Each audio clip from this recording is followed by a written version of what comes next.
Hey there, I'm Douglas, and today I'm with Brian Tarallo of Lizard Brain. Welcome, Brian. Good morning. It's nice to be here. Thanks for having me. Yeah, no doubt, no doubt. Well, it's been fun kind of catching up here briefly, and excited to dig in on virtual meetings. And when we were having the pre-show chat, you everything you were bringing up really struck many chords with me around these memories of transitioning into the pandemic. And maybe the first thing to start on is this just idea that, once you get comfortable in Zoom, you've got virtual meetings down, and it's like you're good. So let's help dispel that myth for our audience. And I'm going to throw up a little reminder to folks to say hi and leave comments, so we can engage with your comments, your thoughts. But so while I pull that up, Brian, like what's going on here with this myth around, like, learn a few tools and we're good to go? Yeah. Well, so what comes up for me is it seems like there's a lot of people that even 18, 20 months into it, however you count it, people still don't like online meetings. Mm, And I think that the reason for that is that, well, the reason that they don't like online meetings is actually the same reason that they don't like in-person meetings. They're not well designed. They're not well facilitated. The participation is uneven and all over the place. The outcomes are unclear. The agenda, maybe it's there, maybe it kind of gets like forgotten halfway through it. And unfortunately, because we have the additional layer of technology between us and the function of the meeting, technology often gets the blame for it. Like, we would have had a better meeting if we were in person. And I mm, don't think that that's true. I think anything that you can do in the room, you can do online. It's just going to be a little bit different. But it does require some time, planning, discovery, and design. I think it's really about the design, in order to do it well. And I think that we're in this mode now, or at least I'm seeing this from my clients, where it's like, okay, we've got 30 minutes. Let's try to squeeze in a meeting. And people show up and they spend the first 5 minutes waiting for everybody else to show up because they haven't given themselves a break in the middle. And they're like, okay, what are we supposed to be doing here? And like the roles are unclear. And like by the time they're actually oriented, 30 minutes are up and it's time to repeat the process and go on to the next. So I think a lot of bad habits snuck in early, and they just haven't been corrected. People think that they can slam from meeting to meeting and a meeting and expect them to be productive. And that's never the case, whether it's in person or online. yeah, and I think that problem exacerbated itself. There's some interesting research. There's a paper on nature.com. Maybe we'll follow up with some links in the chats afterwards. But it was really fascinating. They found that, I think it was some research from Microsoft. They found that people started having shorter meetings during the pandemic. So now they're shorter, there are more of them, and because you're not having to run from meeting room to meeting room, they're more back to back, right? So this problem that you Right. speak of is even more exacerbated because they feel like the technology allows us to do it, but like the technology can't get past the fact that our brains don't operate that way. And biology, by the way, like, Yeah, you're not meant to be yeah, glued to your TV. I'll start a yeah. meeting and sometimes five people will be like, I really need to go to the bathroom. Can I go? And it's like, yes, please take care of yourself, take care of your own needs. And if we don't I program that in intentionally and design it around our culture and Right. when and how we meet, then now everyone's biology is like out of sync. We haven't kind of synchronized our system, right? And so it becomes really inefficient. Yeah. I like, by the way, this is my trick for that. I use Calendly to schedule.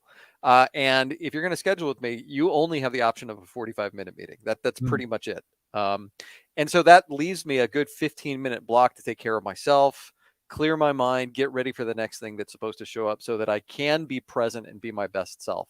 I've seen other people that have been doing that. Wasn't my idea. I borrowed it from somebody else, but I think it's a good one just to build in that space. Yeah, no doubt that buffer time is really important. Also, something we always talk about is the boot up time, hmm and just knowing that people are running from one thing to the next, and they probably haven't been spending like an hour or all night thinking about this topic that's so near and dear to you, that Yeah. you own and care so much about. Giving people design in the time for people to think about this thing and internalize it a little bit. Yeah, I have some clients that are in the Air Force. I know you've got some DoD clients too, and they like to call that the landing tax, right? It's like the time that it takes to actually come in, be present, orient to purpose, orient to the other people that are in there, and then actually get to work. Yeah, I love that. Everyone, so many industries and whatnot have their metaphors that relate to the work they do, and that's so good. course, the Air Force has their airplane metaphors.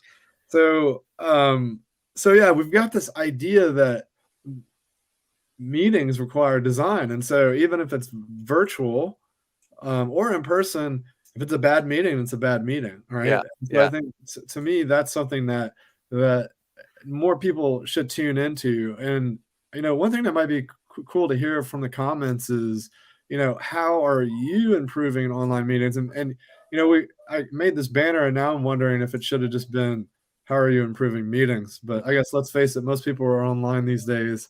But regardless, I would love to hear that. And so maybe, Brian, we talked about a few tactics. That's like the 45-minute thing. It's the taxing or whatnot. And so I'm curious, what are some other tactics or ways that you're finding help improve the meetings? Yeah, well, I mean, you put your finger on it where you said, yeah, the good meetings require design. It's like that's a revelation to some folks, right?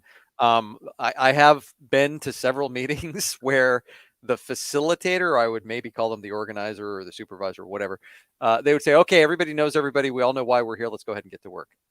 It's a terrible way to start a meeting. First of all, you can't assume any of those things. You can't mm, assume that people have read the email, that they've done the homework, that they've had that time to really synthesize and bring it in.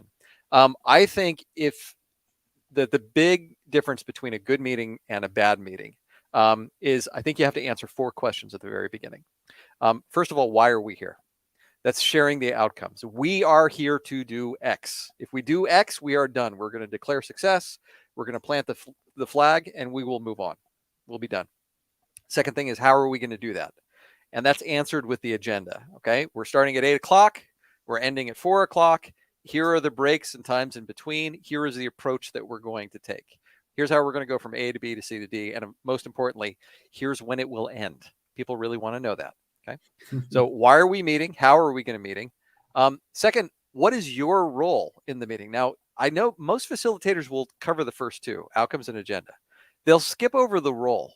They'll skip over the role of the participants. And I think that this is where most meetings get snarled up, actually, is when you don't tell the participants how they're expected to show up. And what I mean by that is, are they here to help make a decision? Is this a shared decision-making space? Or are they here to hear about an idea and then provide advice and feedback? You tell me what I want to know, and then I'll go and make the decision, but I still want to get your advice. Or are you here just to be informed? yeah. You're here to just soak it in, be informed, and then go your way. So that's the third question, right? How are you supposed to, what's your role? And then the fourth one, of course, is the ground rules. What is the social container for this meeting? What is acceptable and what's not? So again, if you cover the outcome, the agenda, the roles, and the ground rules, I think that you answered the top 4 questions that everybody has coming into a meeting. And more than anything else, you set it up to be successful. To me, if you're not doing that, it's a roll of the dice whether or not it's actually going to work or not. You know, I love all those points, and I wanna build on them a little bit here. And one of them is the role. And I guess I just want to point out, like, to me, I would roll that all up into expectation setting. If we Mm-hmm. don't set good expectations, then people don't know what's expected of them. They don't know what to expect around how things are going to unfold, and what they're doing, how they should show up. And I think it's also helpful for us to check our assumptions on how we're expecting that they will show up. Mm-hmm. And a great example recently was that we're doing this big workshop, and it turned out leadership told us one thing, but actually what unfolded was another thing. And Isn't that it interesting? Yeah. yeah, yeah. It turned out like it was like 100 people, right? Right. And Oh, the yeah. giant group was actually divided into 2 different camps. One camp was much further along in the process of synthesizing and coming to terms with the change and developing strategies, and the other group was still coming to terms with everything. Mm-hmm. And so they were at odds with how they wanted to spend their time, right? Because they're at different points in that journey. And so understanding that ahead of time, and even speaking to that, and maybe even designing to that, can be really powerful, right? And I think that kind of stuff is like, that's totally, I mean, that's taking it to the like upper echelons of like, meeting design. Yeah. Well, that's the pre-work we were talking about, right? I mean, by the way, you had 100 people in your meeting. I think if you're going to have a big group or big stakes, that you have to contract with your client to do pre-interviews. If I can't meet with at least 10% of the participants, and ideally I'm meeting from different stakeholder groups, like I won't do the work. If I sense that it's, again, big stakes or a big group, I need to talk to some of the people who are going to be there, because as you said, people are at different places of the journey. It's sort of like running a marathon. I don't know if you've ever run a marathon before, but like if you start the marathon, there's high energy and we can do this.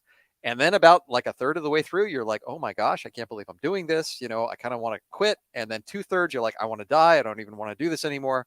And then you quit the thing. And when and if you actually finish, you're like, the acceleration comes back. And what happens is that your participants are going to be at different parts of that marathon, depending on how they've engaged with this initiative prior to actually coming together. For some people, they will have been thinking about this for weeks. Others, this may be the first time that they're even engaging with it. So it is important to honor where people are in the process. And by the way, we got back to pre-work again. I like to say that 90% of my work is done before the meeting ever starts. Oh yeah, 100%. That you mentioned the homework as well, and it's funny. I often get the question when we're training facilitators, how do I get people to do homework? And my answer is generally like, you don't. You don't. I say exactly the same thing. Don't expect it. I just like, I don't even like to do it. And my big advice for folks with homework is, if you really feel inclined to assign homework, develop the homework in a way that it doesn't require any actual time commitment. Mm-hmm. So Yep. literally the fact that you planted that seed or asked them to do it is what is like creating the change you desire. Yeah. Let me give you another idea, if that's okay, because this Yeah. is something that I've been playing with and it works really well. So I find that in online meetings, the thing that really sucks the energy out of the room is one person presenting, right? They've got the PowerPoint behind them and they're just talking. You got a talking head, right? I try to convince my clients to save group time for group work. And they're like, well, wait a minute, we've got these 30 minutes or 45 minutes of presentation that we've got to get through. It's like, well, okay, does that have to be live and synchronous? What if we were to record a video and send it out? That way, your participants can watch it while they're taking a walk through the woods or they're doing the dishes. They can watch it on their own time. And you sell it to them with the statement that, hey, rather than have you sit through a 30-minute PowerPoint presentation, we're going to ask you to watch this in advance. And by the way, thanks to the miracles of video editing, we've been able to condense it to about 20 minutes. So it's really crisp. Watch this in advance so that we can save group time for group work, so that when you come together, we will be ready to go. And so far, I haven't had anybody push back against that.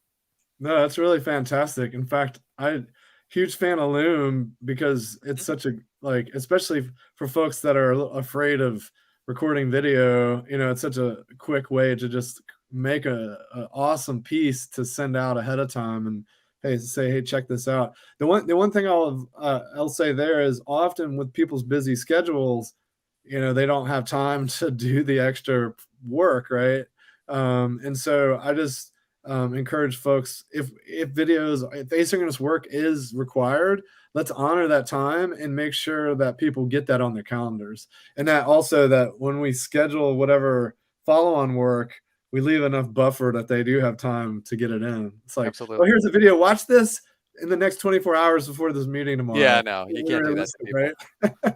right? Give them a nice week to be able to watch this. Yeah, And exactly. again, treat adults like adults, right? Say, we're trusting that you'll watch this, that you'll come prepared. And if you're doing that, then you're setting it up to be really a more adult conversation when they actually get into the room together. Yeah, for sure. And then let's talk a little bit. You mentioned agendas. This is something that I'm a big fan of, and I think if we take a step back and look at the word we used earlier, which was meetings, good meetings require design, Mm-hmm. and then we also think about, well, what does it mean to design an agenda? Then we start getting into interesting territory. Whereas often when people throw around no agenda, no attenda, or like, the classic like Yeah. meeting device of you got to have an agenda, most of the time it's just a list of topics. There's no experience, there's no arc, there's no through line Right. Right. designed. And I think I'd love to hear your thoughts on that. That's okay. I love where we're going with this, because this is like meta facilitation stuff, right? This is the logical flow that one modality or activity leads into another. That we might start with some divergence, we might do some brainstorming, and then we come up with our success criteria, we rack and stack those ideas, and then we come together and actually make a decision. That arc is something that happens almost behind the scenes. The activities that are there, we can put those on the agenda and people know what we're talking about, but I think that it's real important that everything that you do, that one piece leads into another. I also think that it's a good idea to share with your participants what they're actually going to be doing. I know a lot of other folks that, for example, don't like to show the entirety of what the group is going to do because they think that they're going to be overwhelmed. If they're going to be overwhelmed by your process, I think your process is probably too complicated. You may need to simplify it down. If I've got a full day with a group, I'll do maybe 3 or 4 big modalities and that's it. But I don't try to cram 10 pounds of stuff into a 2-pound bag. Most of the time, the big successes that come from facilitations happen in the spaces between the activities. They happen in the spaces, the small spaces in between where you're actually pushing a process through. Yeah. I agree. I think we don't need to leave out what we're doing, but some of the detailed how, some of the facilitation moves, or like, the back of house, like, handoffs between facilitators and co-facilitators. Maybe that's a little detail they don't need to worry about. Yeah. What color stickies I need to hand them, like maybe that's a note for myself. Yeah. But so what, I kind of liken it to writing a screenplay, or like, or at least the storyboard for a screenplay. Like how are we kind of designing that arc of the narrative? I'm just kind of curious how do you get started? Is there a go-to kind of starting place for you when you're kind of working out agendas? Yeah, in the back of my mind. So my word for it, you used expectation setting, right? So at the very beginning, I'm going to dedicate that first block of time to just setting those expectations, covering the outcome, agenda, roles, rules, right? Maybe we do an introduction and a little energizer in there just to get people in. And then after that, what happens within that container that we've just created is mostly I like to do a divergent, a refining, and then a convergent process. Okay. The modalities that I choose to support that process can be anything. Let's do sticky notes, right? We're going to come up with as many sticky notes as possible, or we're going to do a think, write, share, or we're going to do brainstorming. That's going to be our divergent process. Then when we hit the refining, depends on how complicated it is, but we may come up with, say, a decision model. What are the success factors that we're going to use to judge each one of these ideas? Or it could be something as simple as a straw poll. Thumbs up if you agree, thumbs down if you disagree. You could use something like the gradients of agreement. I strongly agree, I strongly disagree. And then once we've got that success criteria, then we can move into planning. My favorite tool for planning is something called the graphic game plan, and that's published by the Grove Consultants. You can think of it as a project plan on a single sheet of paper, but it's awesome. It's got your goal, it's got your benefits, it's got your challenges, it's got your resources, and most importantly, it's got your timeline. We're going to do this, and then we're going to do this, and then we're going to do this. So again, that's that divergence, that refining, and then that convergence that happens inside that space that we've just created.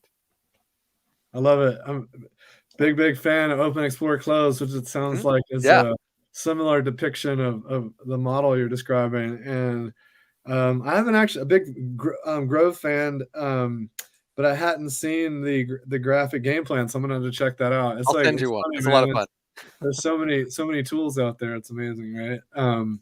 Well, we're definitely at time, Brian. It's been a pleasure chatting. So much fun to connect with you as always, and we'll do it again soon. Thanks a lot. If I may, if you like the tools that you heard, some of the things that I talked about, please check out my book. It's called Surviving the Horror of Online Meetings. I'm looking at Nathan's comment. The Monster. Yeah, it's all about how to overcome meeting monsters. So you can find it on Amazon. It's available paperback, Kindle, Surviving the Horror of Online Meetings. Awesome. Check it out, the book on Amazon. Excellent. All right, Brian. Well, it was a pleasure, and we'll talk more soon. Thanks a lot, Doug. Take care.